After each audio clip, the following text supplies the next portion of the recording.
మరిన్ని రాష్ట్ర వార్తలు వేగంగా సంక్షిప్తంగా చూద్దాం.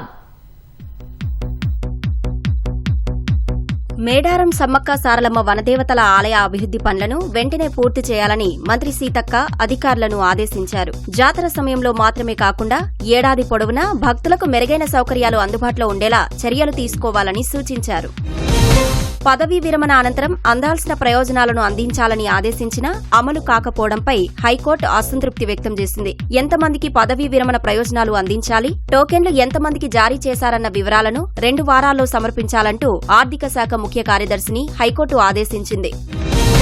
హైదరాబాద్ లక్డీకాపుల్లోని పాఠశాల విద్యాశాఖ కమిషనర్ కార్యాలయం ముందు ఉపాధ్యాయులు ఆందోళనకు దిగారు. రాష్ట్ర ప్రభుత్వం ఇచ్చిన జీవో 190ను తక్షణమే అమలు చేయాలని 317 జీవో బాధిత ఉద్యోగ ఉపాధ్యాయ జేఏసీ డిమాండ్ చేసింది.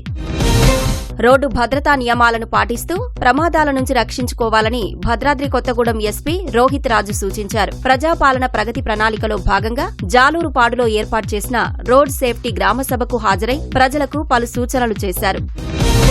జగిత్యాల జిల్లాలో జరిగిన రోడ్డు ప్రమాదంలో ఒకరు అక్కడికక్కడే మృతి చెందారు. అతి వేగంతో దూసుకొచ్చిన కారు ద్విచక్ర వాహనాన్ని ఢీకొట్టింది. మృతుడు కోరుట్ల మండలం సంగెం గ్రామానికి చెందిన శ్రీనివాస్ గా పోలీసులు గుర్తించారు.